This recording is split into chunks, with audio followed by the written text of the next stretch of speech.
Have you ever stepped into the woods and felt the air suddenly turn cold, as if the forest itself just exhaled? There's a place deep in the northern wilderness, far beyond the marked trails and the reach of cell towers, where the natural order has twisted into something unrecognizable. They call it the Silent Woods, but the name is a cruel joke. It's not silent because there's no life, it's silent because the things living there are waiting for you to speak first. Most people think of nature as a sanctuary, but out there, nature is a predator that has learned to use your own humanity against you. It starts with the birds. You'll be hiking, enjoying the dappled sunlight, when you hear a sound that stops your heart. It's a scream, sharp, jagged, and filled with the kind of primal terror that only a human can produce. You'll think someone is being attacked, that there's a hiker in desperate need of help just over the next ridge. You'll start to run, adrenaline pumping, calling out to let them know you're coming. But the moment you shout, the scream changes. It becomes a perfect mocking echo of your own voice. That's when you realize the birds aren't singing, they're mimicking. These creatures, feathered in shades of bruised purple and midnight black, don't have songs of their own.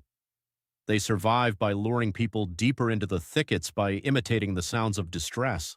A crying infant, a sobbing child, a man begging for mercy. These are the melodies of the Silent Woods. I talked to a man who survived a night out there, and he said the most terrifying part wasn't the noise, but the realization that the birds were watching him with eyes that looked entirely too much like human eyes. He said he saw one perched on a low branch, its head tilted at an impossible angle, and as it opened its beak, the voice of his late grandfather came out, clear as day, telling him to come closer into the shadows. The forest floor is littered with things that don't belong: rusted watches, tattered backpacks, and single shoes, all discarded by those who followed the voices into the dark.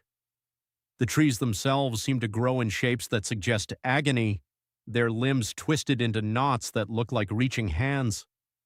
There is no wind in the heart of these woods, yet the leaves rustle constantly, as if thousands of tiny unseen things are scurrying just out of sight. The deeper you go, the more the forest begins to distort your perception of time. Hours feel like minutes, and by the time you realize the sun is setting, it's already too late to find the trail. In the dark, the mimics get louder. They start a chorus of every scream they've ever heard, a symphony of human suffering that vibrates in your very bones. You'll find yourself wanting to join in, to scream just to drown out the sound, but that's exactly what they want. They want your voice. They want to add your unique tone of terror to their collection. Some say the birds aren't birds at all, but the spirits of the lost trapped in avian form, forced to repeat their final moments forever. Others believe it's something much older, a primordial force that finds our emotions entertaining. Whatever the truth is, the locals give that area a wide berth. They know that if you enter the Silent Woods, you might never come out, or worse, you'll stay there forever, your voice calling out to the next unlucky hiker who thinks they're being a hero. Nature is beautiful, yes, but it's also indifferent to our survival. There are corners of this earth that haven't been tamed, where the rules of biology don't apply, and where the echoes of the past are very much alive and hungry. So the next time you're out on a hike and you hear a familiar voice calling your name from the deep brush, don't answer. Don't turn around. Just keep walking and hope that you're faster than the things that are learning how to sound like you. If you've ever had a creepy encounter in the wilderness, I want to hear about it. Was it a shadow, a sound, or just a feeling? Drop your story in the comments below and make sure to follow for more tales that will make you think twice about your next camping trip. Stay safe out there because you never know who or what is listening.